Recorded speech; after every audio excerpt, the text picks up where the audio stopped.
Queridos amigos, bienvenidos. Qué gusto que nos acompañen. Estamos en la cuarta sesión del minicurso Psicología Transgeneracional.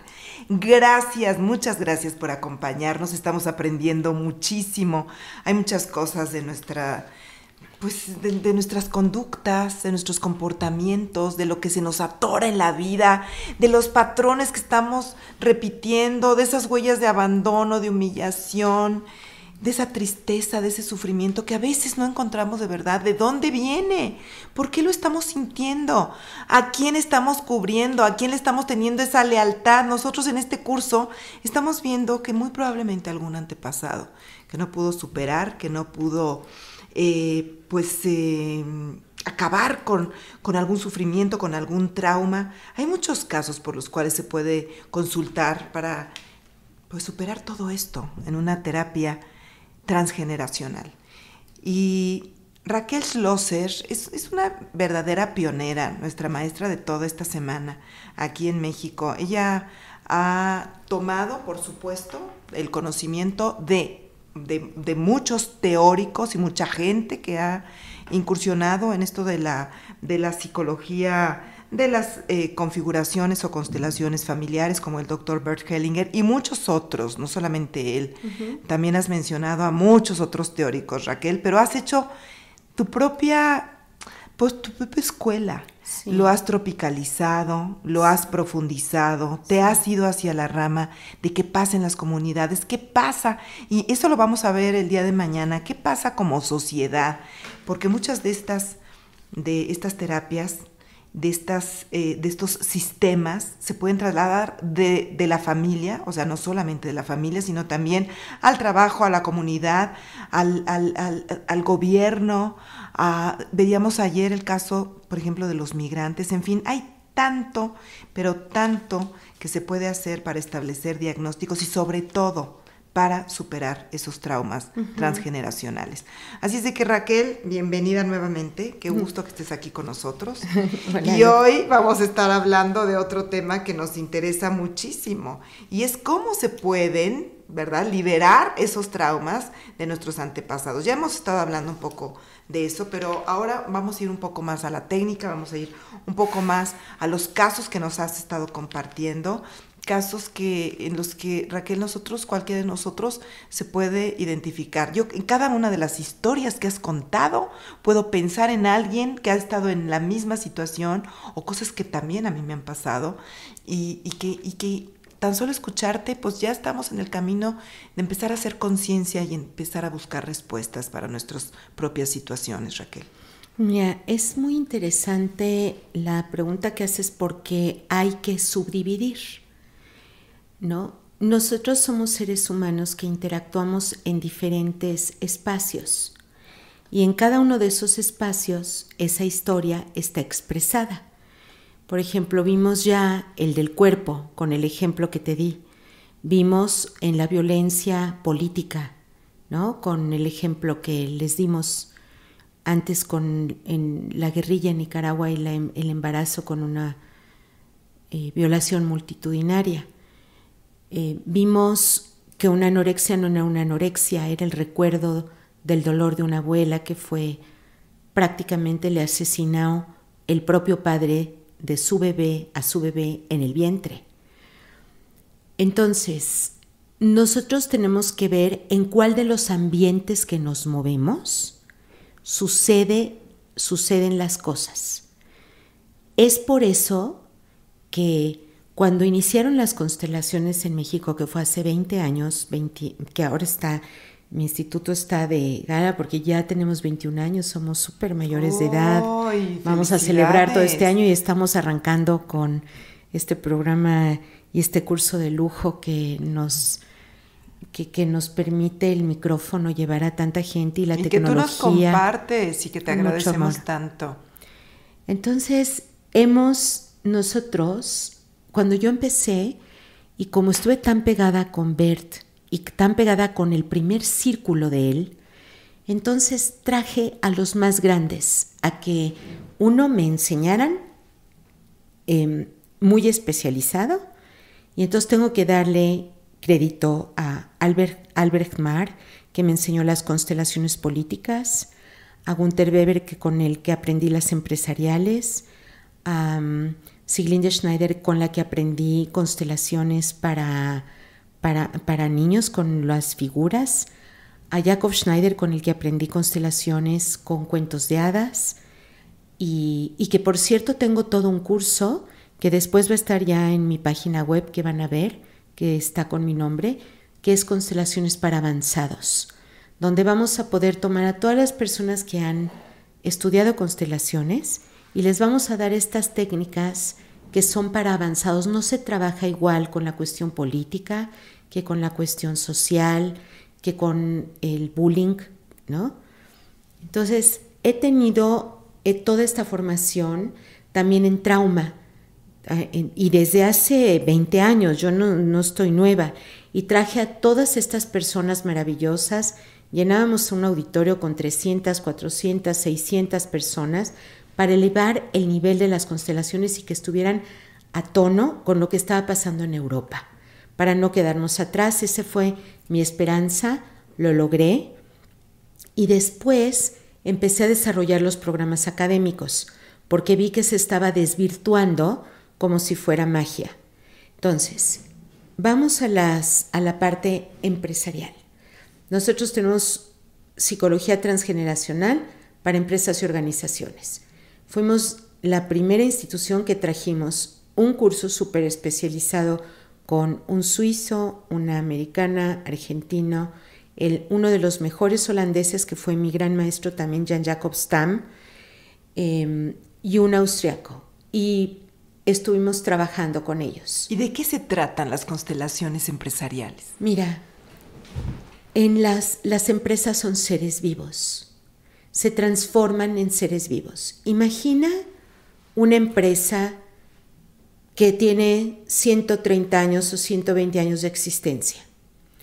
Los que la fundaron ya no están. La casa donde se fundó ya no existe. El país donde nació, ahí ya no opera. Ya no queda ninguno de los miembros, pero está la historia de toda esa empresa. Y te voy a dar un gran ejemplo. Este no es un ejemplo mío, pero es un ejemplo muy importante de Jan Jacob Stam, que me lo compartió. Llegan a una empresa a asesorar y claro, mi desgracia y mi vergüenza es que en mi país el robo es una institución. Entonces, aquí no nos alarmaríamos ni nos jalaríamos del pelo si los empleados o los dueños o los socios están en corrupción o están robando, pero allá sí. Entonces, lo llaman de una empresa donde hay robo hormiga, una empresa muy grande de construcción. Hay robo hormiga y no se lo explican. Ya tienen los sistemas alemanes puestos, suizos, nada funciona bien, hay robo hormiga. Y robo hormiga puede reventar a una empresa, el robo hormiga. Entonces, este robo hormiga es un misterio porque ya han traído asesores, consultores, terapeutas, coaches, todo para ayudar a que no pase y sigue pasando. Entonces le hablan a alguien que trabaja como nosotros, ¿no? Con configuraciones o constelaciones empresariales y organizacionales, como nosotros le enseñamos. Y entonces, ¿qué es lo que primero hace? Va a hacer toda la entrevista sistémica. ¿Cuándo se fundó? ¿Quiénes son los fundadores? ¿Cuál es la historia? ¿Qué fue lo que pasó? ¿No? Y cómo fue subiendo la empresa. Y cuando la guerra vino, ¿qué pasó con la empresa? Porque todas las empresas perdieron. Entonces necesitas la historia. Curiosamente, mientras todas perdían, esta empresa ganaba durante la guerra. Entonces, él descubre que hay archivos clasificados. Y le dice, no los podemos abrir, están clasificados. Y le dice, no trabajo. Punto. Porque yo trabajo con la historia, no con los secretos. Entonces, si ustedes quieren un consultor que funcione, necesito saber qué pasó en la historia. Y ahorita nos sigues contando. Vamos a regresar con Raquel Schlosser. Y esta parte que estamos abordando el día de hoy de psicología transgeneracional en las empresas. Ya nos estamos saliendo un poco de la cuestión familiar, poco de la cuestión social y nos vamos hacia la parte empresarial. Yo soy Julieta Lujambio, aquí en Día a Día. Esto es Hombre Nuevo Digital. Ya estamos de regreso con Raquel Schlosser. Ella es directora del Instituto de Estudios Transgeneracionales en esta cuarta sesión de este curso de Psicología Transgeneracional. Estamos hablando un poco más de cómo liberar el trauma, y no solamente en las familias, sino en este caso también en una empresa. Nos has contado de esta historia de la empresa que nos comentas, interesante, donde había robo hormiga y donde pues estaba amenazada de poderse irse a la quiebra si no se resolvía eso. Uh-huh. Y Jan Jacob Stam, ¿qué hace? Pide toda la historia y descubre que repunta las finanzas cuando todas las empresas casi estaban quebrando. Y entonces le tienen que abrir los archivos porque si no, se iban a quebrar. Le abren los archivos. ¿Y qué descubre? Que mientras todas las empresas estaban perdiendo, ellos ganan. ¿Y por qué ganaban? Evidentemente que los enemigos no aterrizan en el aeropuerto internacional de la ciudad más grande cuando la tienen que invadir. Se tienen que preparar y tienen que preparar dónde van a poner el arsenal y dónde van a poner los tanques y dónde van a poner, hablando de la Segunda Guerra Mundial, hoy sería diferente, ¿no? Con toda la tecnología. Y entonces descubren que esta empresa fue contratada por los enemigos para hacer los caminos entre las montañas y poder esconder o poder bajar sus aviones para cargar gasolina o para etcétera, etcétera. Entonces, al descubrir esto, entendemos el robo hormiga. Realmente la gente se estaba cobrando. Se estaba cobrando las viudas, los huérfanos, todo lo que esta empresa provocó al abrirle el camino al enemigo. Eso es lo que se estaba cobrando. Entonces, eso lo descubrimos también a través de una configuración empresarial donde esto era una hipótesis de él. Se generan hipótesis y a través de esas hipótesis nosotros podemos probarlas en el campo inteligente. En el campo de las empresas tú no configuras personas, como habíamos hablado antes, configuras puestos y configuras situaciones. Entonces se configuró a la empresa, se configura los puestos de toma de decisión, se configura los enemigos comprando la empresa, que es absoluta traición al Estado, y se configuran a las personas que están, sin saber quiénes son, porque eso está oculto obviamente, quienes como representantes representan a aquellos del robo hormiga. ¿Y a quién miraban en la constelación a los del robo hormiga? Directamente al enemigo. Y se están cobrando. Se están cobrando lo que esta empresa le hizo a su comunidad y a su sociedad.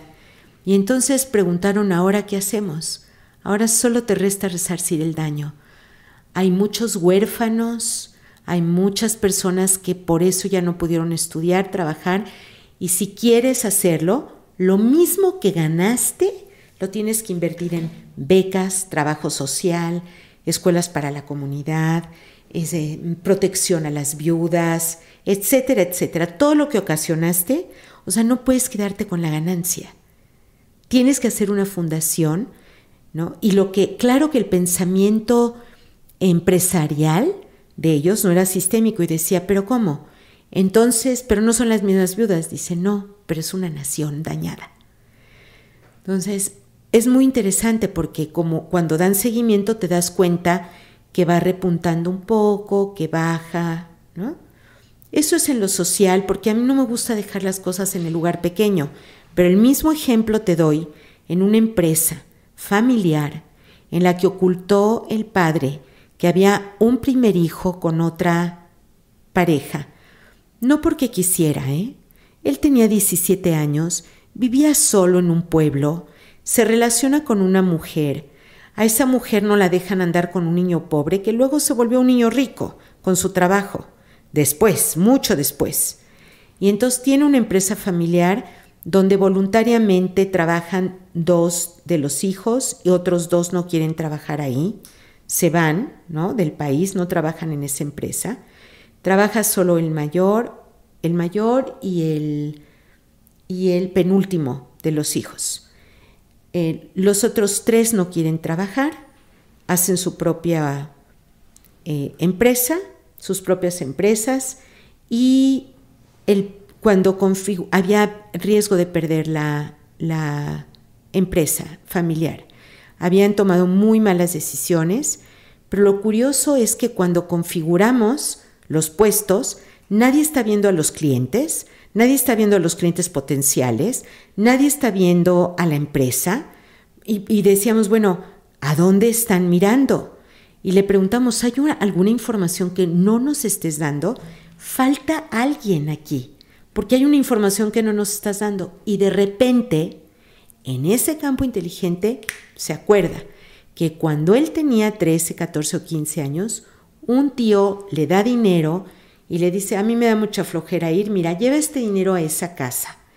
Y él le dice, ¿y de qué es? Pues es de tu papá para esa familia. Y no le dice nada. Y él nunca lo pregunta. Era para ese hijo, ese primer hijo, que nunca no le dio su nombre, lo mantuvo, pero se mantuvo en secreto. Y cuando la madre se casa por segunda vez, la primera, esta mujer que nunca fue la esposa, le va a decir, la mamá del hijo abandonado. Sí, él tiene un hijo, ¿no? Ella dice, pues esto no pasó, y el primer hijo es el primer hijo de ella, ¿no? Y el segundo es el segundo y demás, y el padre también lo acepta, y así, porque no sabían la importancia ni las implicaciones. Pero ¿qué pasa? El hombre ya está muy grande, tiene que empezar a tomar la decisión del legado. ¿De a quién le deja el negocio?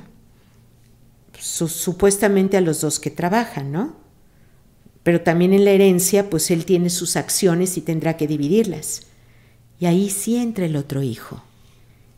Al otro hijo, a ese primero, no le están dejando nada de herencia. Y hay decisiones tomándose y se va a consumir.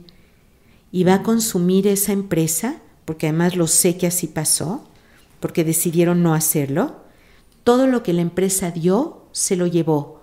La casa que tenían, los coches que tenían, las pocas joyas que habían comprado, todo se lo fue llevando la empresa, se lo tragó de regreso y de todas maneras se perdió.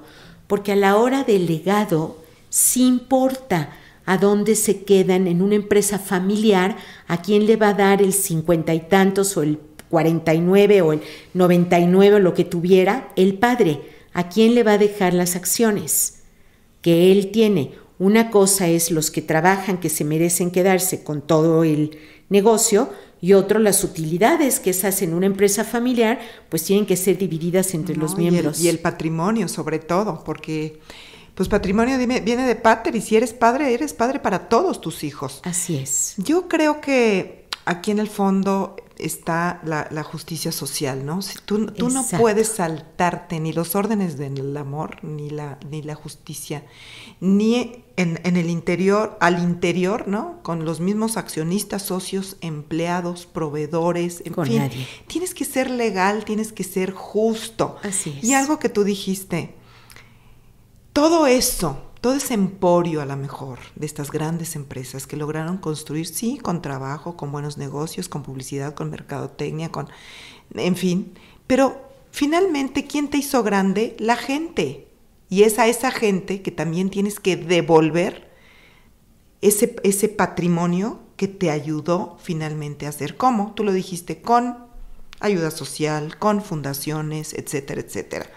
¿Para qué? Para que esto siga, para que siga vigente. Hay un caso en Estados Unidos, este caso de Bill Gates. Bill y Belinda Gates tienen una muy grande organización, fundación a favor de muchos niños en países que no tienen acceso a las computadoras, y dotan a las escuelas muy depauperadas de computadoras. ¡Qué bueno! Porque ¿qué van a hacer con tanto dinero que han hecho? De todo lo que han vendido, computadoras, programas, etcétera, etcétera. Tan es así que en una parte, a mí me encantó esta anécdota del segundo hombre más rico de los Estados Unidos después de Bill Gates. En una temporada fue Warren Buffett. Y él decidió imagínate, invertir o más bien dar ese dinero de los excedentes que tenía de su propia empresa a la fundación de Bill y Melinda Gates. ¿Para qué? Porque sabía que era una buena acción, que estaban muy bien constituidos, que la ayuda estaba llegando a los niños que más lo necesitaban. Y entonces, pues ahora sí que dinero llama dinero y todo eso, pues se le fue multiplicando. ¿Por qué? Porque regresa al pueblo que te hizo grande, que te hizo rico, que te hizo construir un emporio. Vamos a hacer una pausa, queridos amigos, y regresamos inmediatamente a la cuarta parte de este mini curso Psicología Transgeneracional con la doctora Raquel Schlosser.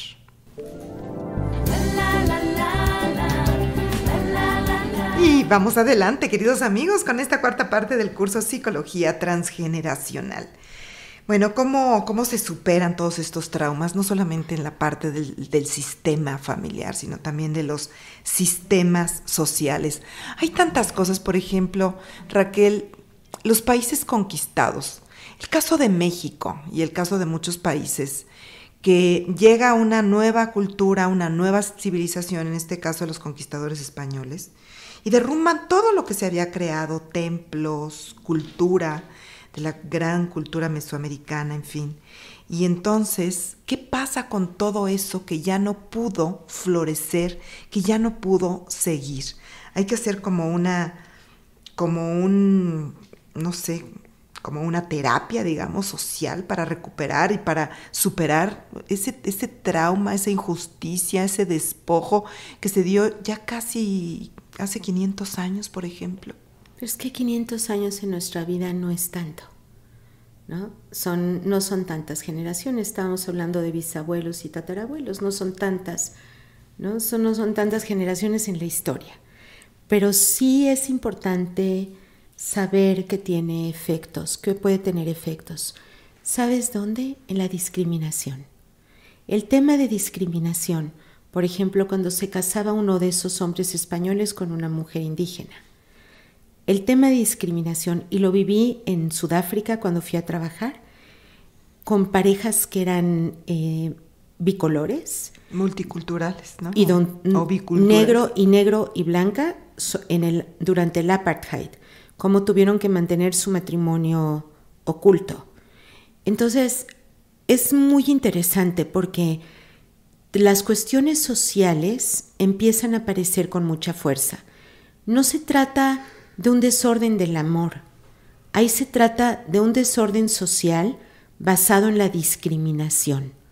Entonces, tenemos que entender cuáles son los fenómenos de la discriminación para saber que esos sentimientos de malestar pueden seguirse sintiendo en la familia sin que sea una familia la que los genere. Por ejemplo, vergüenza de quién soy, avergonzarte o verte como diferente a otros o sentirte menos que otros cuando no eres.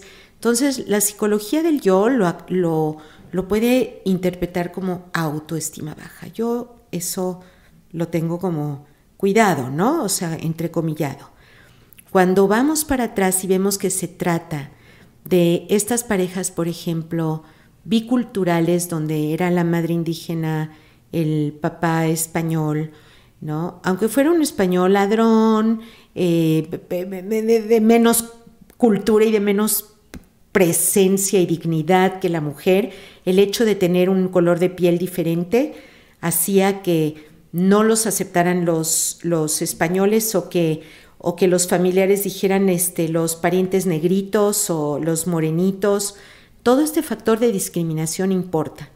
Y entonces, quiero decirte que el trabajo que nosotros hacemos, cuando tienes conciencia de todo esto y en la forma en la que nosotros lo manejamos, te hace una conciencia social profunda y te tiene que convertir en una mejor persona.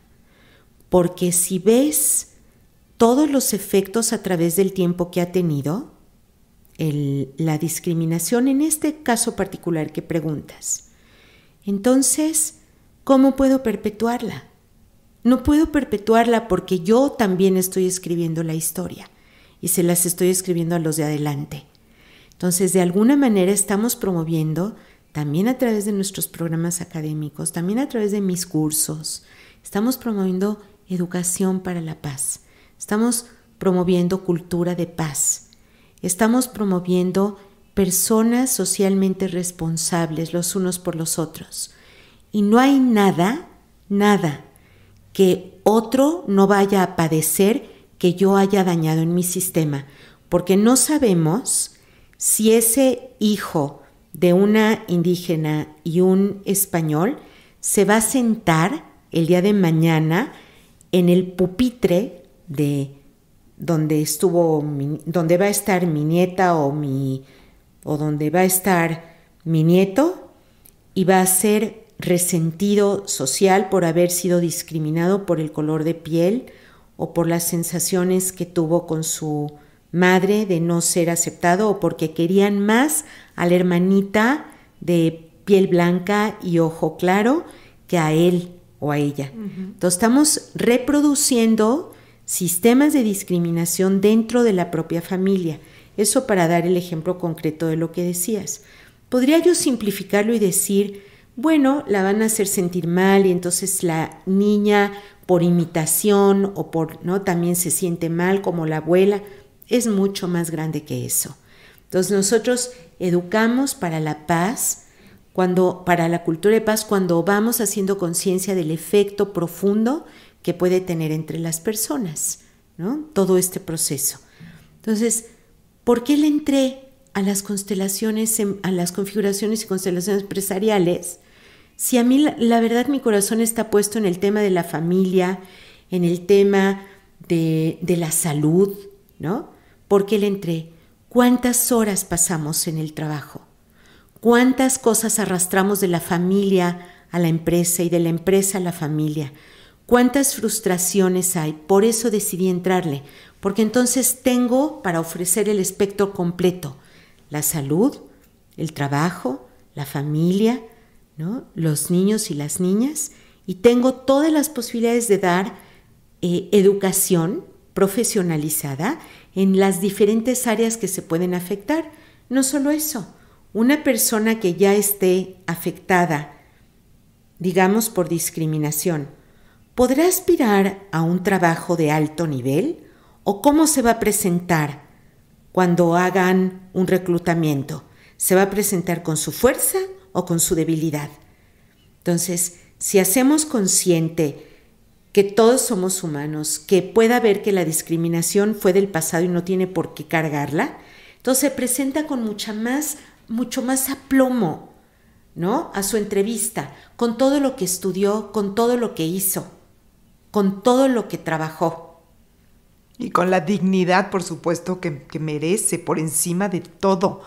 Porque cada uno de los seres humanos, no importa la circunstancia que estemos viviendo, no importa la cuna, el país, la edad que tengamos, si tenemos alguna discapacidad, todos, absolutamente todos, tenemos la misma dignidad. Y de veras que hay una justicia, por ahí le dicen justicia divina, ¿no? Lo que no se pudo en el momento resarcir, lo que no se pudo en el momento superar, resolver de una manera justa, de una manera amorosa, tarde o temprano las nuevas generaciones, ya sean de empresarios, de trabajadores, de familia, eso, lo van a retomar para dejar las cosas en paz. Es una cosa... Es una cosa increíble, de verdad. Nada se queda suelto. Vemos cómo no hay cabos sueltos, Raquel Schlosser. De esto vamos a hablar al regresar, ¿no? Nada es casual para las terapias transgeneracionales y no deben quedarse cabos sueltos, porque tarde o temprano pueden saltar, pueden salir, pueden afectar, pueden causar consecuencias negativas. Y bueno, el día de mañana, todavía nos falta un bloque, pero el día de mañana vamos a estar hablando, ahora sí que un poco de todo, si te parece, Raquel, porque se han quedado algunas cosas en el camino, tanto de la familia, como de otro tipo de configuraciones sistémicas que tú trabajas. Pero por lo pronto, queridos amigos, ahora nos queda un bloque más, así es de que vamos a regresar con Raquel Schlosser. Ella es la directora del Instituto de Estudios Transgeneracionales. La pueden encontrar, fíjense, de varias maneras. En su Facebook está, en su fanpage, el instituto está como Instituto de Estudios Transgeneracionales. Pero también hay una página que es Raquel Schlosser.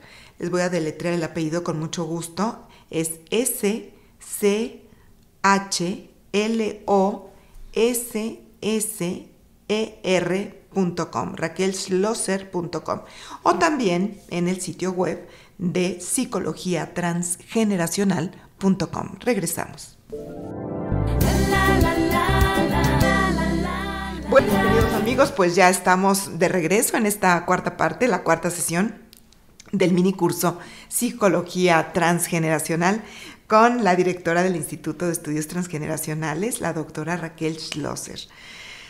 Raquel, pues es interesante cómo este trabajo de psicología transgeneracional se puede llevar a muchos otros ámbitos, en otros muchos sistemas sociales, donde también se dan las relaciones humanas, donde también hay cosas que resolver del pasado, donde también hay historias que contar. Ya nos has dicho, en la salud, en los temas de salud, en los temas comunitarios, de países, sociales, de empresa, por supuesto, familiares.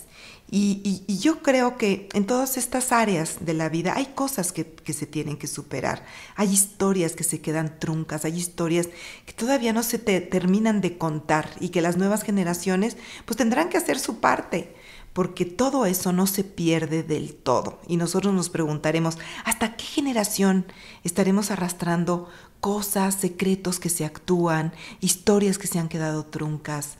Es hasta los bisnietos, hasta los chosnos, o como se diga, los tataranietos, en fin. ¿Hasta qué generación? No sabemos porque lo hacemos al revés. Vemos qué problema hay y entonces rastreamos su origen. No todo lo que es difícil en las historias es problema. No todo. Muchas de las historias de atrás que son difíciles terminan siendo fortalezas. Por ejemplo, estas mismas familias migrantes aprendieron cómo caerse y levantarse. Aprendieron cómo despedirse. Aprendieron cómo ir hacia adelante. Mujeres viudas con niños muy chiquitos, les enseñaron que se puede salir adelante con trabajo, con honestidad, y su manera de amar puede ser protegerlos económicamente y reorganizar sus vidas. No todo lo malo, no todo lo difícil termina en malo. Entonces, nuestra pregunta más importante es, ¿qué no funciona en tu vida? ¿No? ¿Cuál de los aspectos no funciona? 2 o 3 a veces están ligados porque nosotros no somos lineales. Entonces, esa es la pregunta clave, ¿qué no funciona? Y entonces, de acuerdo a lo que no funciona, vamos rastreando la historia familiar y entonces ahí es a donde damos, desde donde viene. A veces no viene muy lejos. Por ejemplo, en esta familia que te decía de la empresa familiar, viene directamente del padre, ¿no? Ocultó el nacimiento de un hijo por lo que quieras. Al que también le correspondía una herencia, una parte de su patrimonio. Pues la quinta parte, tenía 4 hijos o 5 o la sexta parte, lo que fuera, de lo que él iba a dejar. No de lo que le correspondía a los hermanos que sí habían trabajado, pero de lo que él iba a dejar. No pasó. Y además la gente es muy interesante porque nosotros podemos, en lo empresarial sobre todo, o también en lo familiar, destapar cómo se puede solucionar el problema. Pero es las personas los que deciden cuándo hacerlo y cómo hacerlo. Tengo otro ejemplo muy bueno. Llegó un hombre y me dijo, mi hijo me odia y no entiendo qué pasa, lo amo a mi mujer, tuvimos una relación de noviazgo preciosa de 7 años, juntos juntamos el dinero para casarnos, para hacer nuestra casa, para el enganche, para, de veras, o sea, una pareja envidiable, con 7, 8 años de casados, con un niño de 6 años, ¿Y cómo era posible que un niñito los odiara? Ese es cuando tienen que venir con nosotros, cuando no corresponde a la realidad, cuando la vida cotidiana confirmas que el sentimiento no corresponde. No fue un niño, fue un niño deseado, querido, amado, cuidado, dedicados los dos trabajaban y cuando ella trabajaba él se quedaba y viceversa, o sea, de veras... Tampoco fue abandonado por los trabajos. No había nada para rastrear. Ajá. Y entonces le dije, vamos a configurar y a partir de ahí te sigo haciendo las preguntas. Configuramos al revés, no empecé por atrás, empecé por adelante.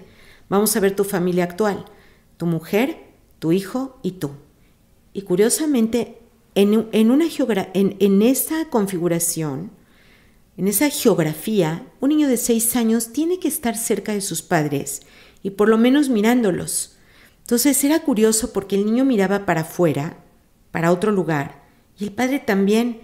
Le digo, a ver, esto no me checa con una pareja que aún está enamorada y con un niño querido. Dime qué está pasando. A ver, hay historias extraordinarias acá, algo difícil. Me dice, mira, te tengo que contar. Yo tuve una época difícil en el trabajo, empecé a viajar mucho, tuve unas semanas que no fue una cuestión crónica, ni mucho menos, que en estas juntas de trabajo le entré al alcohol y una de esas noches me perdí, la compañera de trabajo con la que yo estaba también se perdió, ¿no? Cuando nos dimos cuenta en la mañana habíamos terminado en el mismo cuarto, ¿no?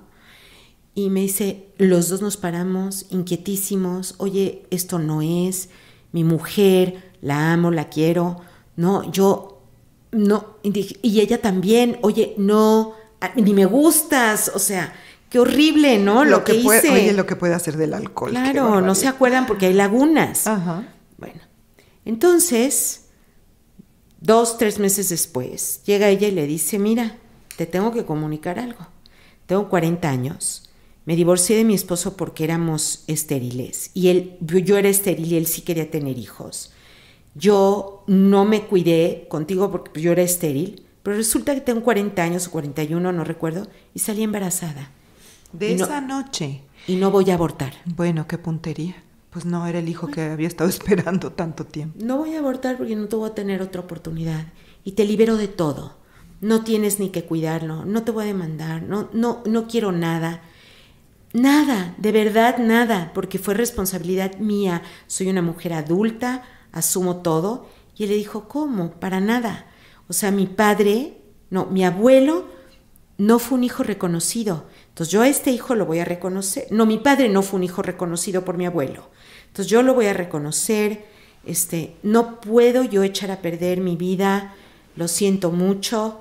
No, pero mi padre nunca ni conoció al abuelo, lo iba a ver de vez en cuando, lo conoció 3 veces cuando la adolescencia, cuando se iba a casar y cuando se iba a morir, ¿no? Entonces, no quiero que pase eso, finalmente es un ser humano. Entonces, eso es lo que hizo y me lo contó. Le dije, mira, vamos a probar si se trata de eso o de otra cosa. Entonces, coloqué un representante de ese hijo. ¿Qué crees que pasó? Pues todo se acomodó. El representante del hijo que estaba volteado se calmó, ya no tenía palpitaciones, ni se sentía inquieto ni sudoroso. El padre se calmó, la esposa se calmó, también no sé, la representante. Y me dice, ¿ya se calmaron? Le dije, no te equivoques, no lo traduzcas en términos emocionales. Este es un campo que habla. Esto dice que esta calma que surgió, no es porque se arregló, es porque surgió el elemento que faltaba. Entonces, un niño no puede tener confianza en un padre que abandona y esconde a otro, porque está en la memoria familiar. Comparten la misma mitad, tienen el mismo padre y pertenece a su sistema, y por papelito o no, es su medio hermano.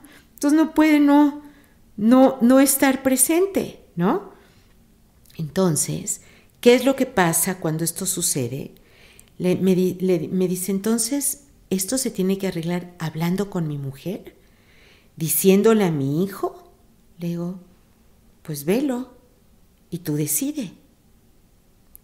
Ahora, yo sí tenía la información de que él no tuvo la culpa de esa noche. No podemos decir que mágicamente el esperma encontró el día de fecundación. O sea, es ridículo. Es ridículo psicologizar un evento que no estuvo en control y que estuvo influenciado por el alcohol. Pero la forma de reaccionar sí tuvo que ver con su historia. Y sí se puede controlar. El padre no fue reconocido por su hijo y él sí reconoció a este hijo. El padre nunca conoció a su hijo y él sí iba los sábados a verlo. Ponía de pretexto que iba a trabajar, iba a verlo 2-3 horas. Sí, nada más que ese hijo no vio nunca a los abuelos, no había visto a los abuelos, no había visto a su medio hermano, nadie sabía de su existencia, no tenía tíos, no tenía tías del lado del padre y todo era un secreto y todo estaba sellado, ¿no? Y en acuerdo con los padres. Perfecto, pero el que venía con el síntoma era el hijo. Entonces yo sí sabía esa parte y él también y me dijo, oye, yo ya he venido a tus constelaciones porque yo lo vi varios lunes venir a ayudar. Me dijo, y tú aquí terminas. Entonces, ¿por qué no terminamos con las frases? Vamos a terminar con ellas. Yo reconozco a mi hijo reconoce a su medio hermano. Oye, no, le dije. ¿Te acuerdas cómo trabajo? Eso se hace cuando no hay responsabilidad directa y cuando todos están muertos. Pero acá todos están vivos. Y yo, si lo trabajo contigo, tengo entonces el secreto aquí adentro y tú ya no tomas responsabilidad por tus actos. Me dijo, pero voy a perder a mi familia. Le dije, ¿y tú realmente crees que no la perdiste ya? ¿Crees que una familia no sabe que nació otra? ¿No saben que están conviviendo? Tu hijo escupe cuando llegas a la casa. ¿Te respeta a pesar de tu amor? Está perdida. Puedes mantenerlo así el tiempo que quieras. A mí no me corresponde. Se fue, agradecido, consternado. ¿Y si habló con preocupado. Su familia? No pudo, pero regresó al mes y medio y me dijo, he tratado de hablar con mi mujer y no puedo. Me dice, ¿podemos trabajar la otra parte para ver si a mí se me suelta la posibilidad de arreglar esto? Porque no es justo ni para uno de mis hijos ni para el otro. Entonces, fíjate, el efecto de la responsabilidad social y el efecto de no trabajar esto como si fuera la constelación. Estamos en procesos. Abrimos procesos donde la otra persona tiene oportunidad de reflexionar. Cuando vino ya trabajamos, la forma en la que él manejó las cosas fue para reequilibrar, pero no lo hizo completo. Entonces, ¿qué es lo que pasó después? Él tenía la fortaleza para poder hablar con la mujer. Lo hizo con un lenguaje diferente. No le contó que nada más que se fue a acostar y ella quedó embarazada. Le dijo todo lo que había visto en la terapia. ¿Qué es lo que pasó después? La esposa pidió venir. Pudimos hacer 2 o 3 consultas privadas con ellos como pareja para que tomaran acuerdos. Y después ella pidió ver una constelación de familia con este hijo integrado porque era una buena madre y sabía que su hijo estaba sufriendo por esto después de lo que le dijo su esposo. Y llegaron a conclusiones impresionantes, como que ella aceptaba que hablaran juntos con su hijo y que trajeran al medio hermano un fin de semana sí y un fin de semana no, para que conviviera con su medio hermano, porque ella también era mayor y ya no iba a tener más hijos. Entonces, que pudiera estar con el medio hermano, que se calmara. Fue muy difícil para todos, pero iba a ser más difícil que los que tenían la responsabilidad no lo asumieran. Iba a tener consecuencias transgeneracionales. Claro, y esa familia, como tú dices, ya se estaba resquebrajando y fue una manera pues dolorosa, pero sí de rescatarla. Pero no paró ahí, porque el que tiene la responsabilidad tiene que sufrir las consecuencias. 1 año y medio después vino él con la mujer y ella claramente me dijo, lo amo, lo respeto, hemos logrado integrar a nuestro hijo con su medio hermano, la otra mujer es una gente decente, nunca se mete, ¿no? pero él trastocó la confianza, porque ahora he visto que tomaba de nuestro dinero conjunto, cosa que nunca debió haber hecho, sin consultármelo. Y ahora sé que los sábados, en lugar de trabajar, se iba a ver 3 o 4 horas al niño, que no me molesta que viera al niño, me molesta la traición. Ya no puedo recuperar la confianza. Entonces terminó separándose de esta mujer. Ella consintió en que cada 15 días el niño siguiera viniendo, y entonces el responsable de todo este relajo que se armó sufrió las consecuencias. Se quedó sin una familia y sin la otra, viendo a sus hijos, pero sin las 2 mujeres. Y eso significa tomar, o sea, ¿cómo te explico? Tomar una responsabilidad sobre lo que se ejecutó, aunque tú no fueras culpable para atrás, si eres responsable hacia adelante. Y no tienes idea qué bien ha crecido ese niño, porque creció en la verdad, creció protegido por su padre, creció con su medio hermano, creció con una mamá que respetaba al padre, y le platicaron lo que había pasado, y que no era nada malo, pero que no podían seguir igual. No se puede seguir igual habiendo hecho lo que se hizo.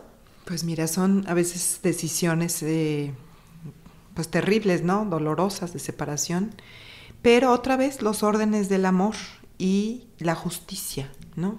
Cada quien paga por lo que hace. Raquel, mucho que platicar contigo. Mañana pues estás convocada, citada otra vez para ya el final del curso, la 5ª y última de las sesiones de esta semana de terapia transgeneracional. Muchas gracias por haber estado con nosotros hasta este jueves, y mañana, este viernes, nos volveremos a ver. Muchas gracias. Gracias por la oportunidad.